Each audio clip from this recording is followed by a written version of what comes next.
First News with Keeler in the morning on WIBX and WIBX950.com. Joel Barkin is the Vice President of Communications for the Oneida Indian Nation. A lot of talk about this budget. We'll get into some of that later on in the hour. But mobile online sports betting, what does that mean?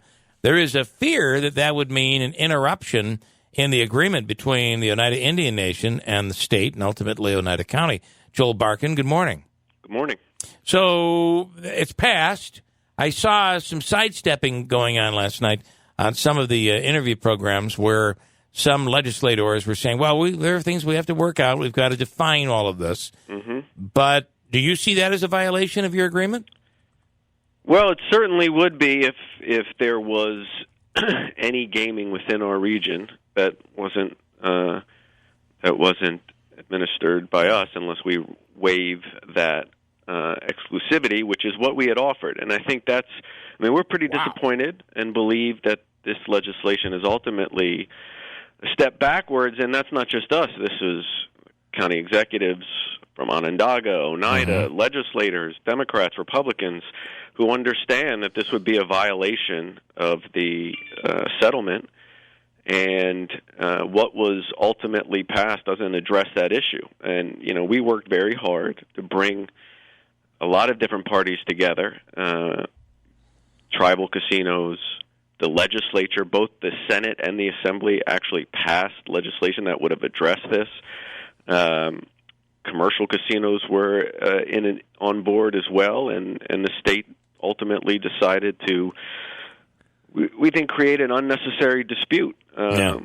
We remain open, in discussing workable solutions, but this would clearly be a breach of that settlement, and that is not a direction I think any of us wanted to go in. Joel, can you explain one thing? Because I guess maybe I misunderstand. Is the issue that you'd like the state to, for lack of a better term, black out the availability of online gambling in for instance, in Oneida County, where you guys, or is it that you have an online product that you can offer and you'd like that to be the exclusive offering around here?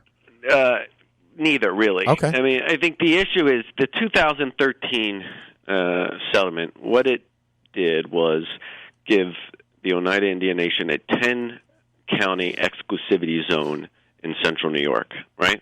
And in return, the nation makes settlement payments to the state in excess of $70 million a year. It has worked out wonderfully. Now, I want to put that in perspective.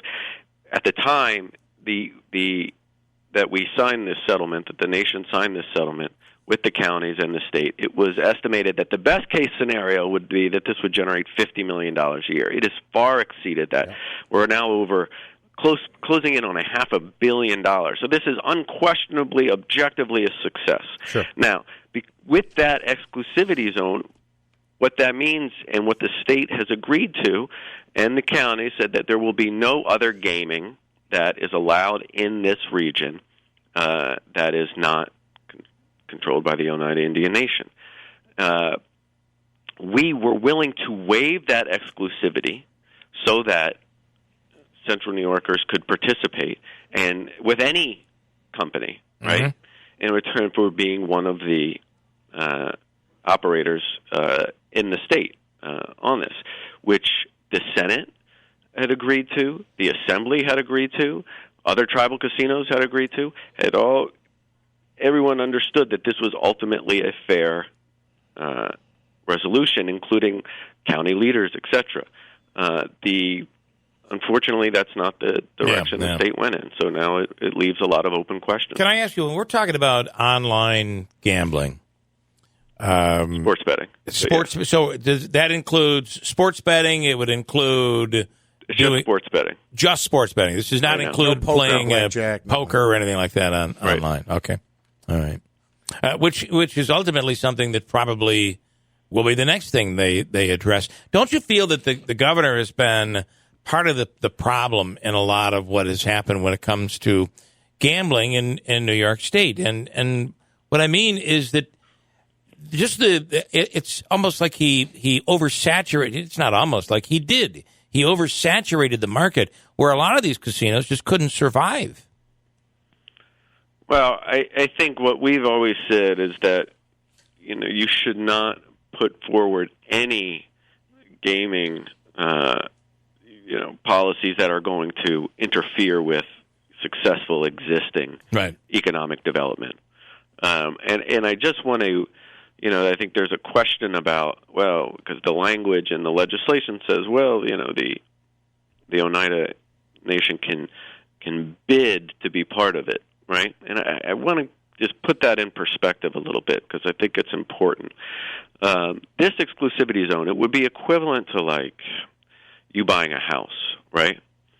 And you get the house, it's your house, but then the owner's saying, okay, now you have to bid on the backyard. No, we're not going to bid it. Like, that's part of the house, right? Like, that's what we've agreed to when you purchased. So that's so we're not going to go forward with that because that makes no sense. And I think that's not just the Oneida Indian Nation. I mean, this has been echoed across the region by political leaders, and I think there's real frustration that a very achievable resolution was there for the taking, and ultimately, wasn't the direction the state went in, but we're still prepared to have that conversation so Central New Yorkers can participate, and there isn't any issue with the settlement agreement, which is bearing all kinds of fruit for the region. And the one, I mean, you're holding the cards, really, right? I mean, there's the revenue sharing with counties that is in jeopardy here. Yeah, and it doesn't have to be that way, and I think and nor do we want it to be that way. Nor does Ryan McMahon from Onondaga, or Tony Picenti, or Senator Griffiths, Assemblywoman Pam Hunter, Assemblywoman Buttonshaw, right? I mean, there was broad consensus from the leadership here that this is not good policy. Is this in any way, and I'm probably asking you to surmise here a little bit, but there's any way that your success rivals your success over the lack of success, really, of state-run casinos is motivating this decision? I can't speak to, but I don't think this was necessarily an issue of, attacking the nation over commercial casinos in this instance. I just think there is a fundamental misunderstanding or a lack of willingness to deal with the reality that this gaming exclusivity zone exists, and you're going to carve out a huge part of the state. There's going to be a hole in upstate New York from being able to participate unless this is addressed. And we think that we are still very much willing to work with the state and whoever else that we need to work with in order to fix this issue, because it doesn't need to unfold like this. Okay, so now we really are going to be in a situation where we're going to wait for the Senate and the Assembly to kind of carve out the rules in this deal and how they move forward, right? I mean, some of the it's their move. I mean, there are rules in there, and I think that the program will go forward, but but the state will need to come back and address this, because otherwise it's going to leave a massive hole in the middle of the state from being able to participate, and it creates other challenges, as you noted, related to the settlement agreement. So, just to be clear, what is it that you guys would be happy with? I think in the original legislation that we worked very hard to bring all stakeholders, together in support of, and it would we would waive the exclusivity zone, or rights to this exclusivity zone, which would mean that any operator would be able to have gaming within this region, and people would be able to, whether you could work with any, the skins as they're called, and in return that the nation would have one of its servers located at a commercial casino and be able to participate in the program. So would that allow you to participate throughout the entire state? In that settlement, in that compromise, it would. Yeah. And basically, you're saying we welcome the competition. We feel we can do it. We feel we can do it better. Yep. Okay. And when you say waive your exclusivity in the 10-county area, is that only for mobile, or would that allow for another physical? No, just for mobile. I thought so. Okay, just checking. All right. Going to be interesting to see where this all goes. This could be this could change all of sports betting. Well, that's the understatement of the morning, I guess. This will change all sports, but this is a major potential revenue source for you guys, and ultimately with the state and the state. But ultimately, would that end up being a part of? Or I guess the county deals are slots, exclusive to slot machines. Correct, but in this compromise that we were willing to make, it would have created. We would have participated like any other operator, so that all of the same regulations would have had applied to us there. So there's revenue in this for everybody. Okay. Yes. All right. I have somebody asking the question about Graziano's exit 34. That building has now been demolished. Yep. What is the plan out there? Well, first let me say the background of that. Tony Graziano. The nation has tremendous respect. He's a legend for the entire community, and I think it should be made clear that the nation purchased that property a number of years ago, and on the condition of the purchase that we made, that the nation made, was you can run Graziano as long as you want to run it. Whenever you feel it's time that you're done, you just tell us, right? And that's what happened. So he retired this year, and and God bless him. I hope all of us get to live the career that he had, and he's a tremendous person and tremendous asset to this community. And now we are basically, as we like to say, have our blank canvas up, right? And we did take the building down just because we didn't want it to become an eyesore, and we weren't going to keep it as is. So for some safety reasons, we did take the building and the structure down, and we are now in the process of evaluating what to do with the space. But what I will tell you, and you guys know as well as anyone, whatever we end up doing and the nation decides to do with that space, it will be at the standards that people have come to expect from the Oneida Indian Nation, and it will be, I think, something the community can be equally proud of and add real value to the region. All right.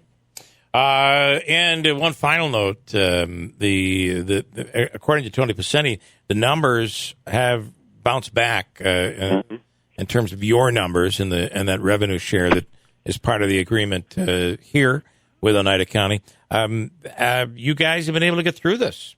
Yeah, I think we're still, we're not putting the cart before the horse, and not at the finish line, but we've been, I think, successful in the sense that we have really developed a great working partnership with the county's health departments, Madison County, Oneida County, in our own health advisory team, which has put together policies. I think that clearly, that our guest feel is sufficient, more than sufficient, because we are seeing more and more people come back and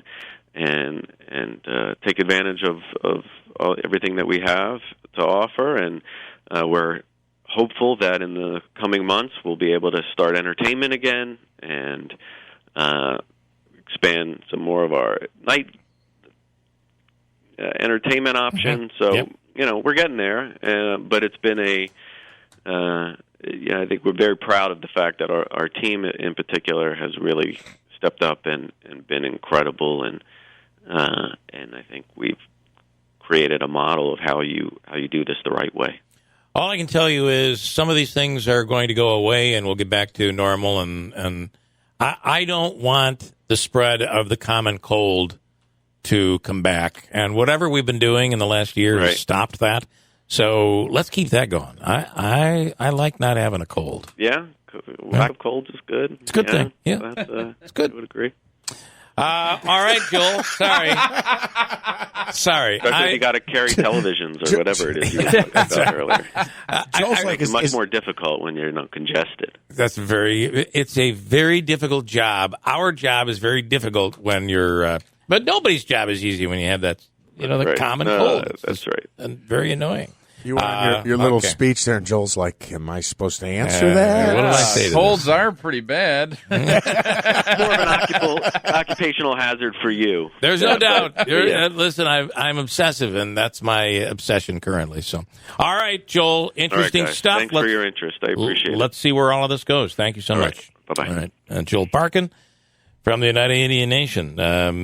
There's money to be had for everybody in this thing. Let's see how it goes forward. Looks like you need a vacation. Enter the 5-Hour Energy Where Will the Tide Take You sweepstakes. You could win a $10,000 dream beach vacation. Imagine jet setting off to a tropical paradise, having fun in the sun, or diving at a gorgeous reef. It's up to you. No purchase necessary. Go to 5HETide.com for official rules and to enter. That's 5HETide.com. Enter today. Ends June 30th, 2024.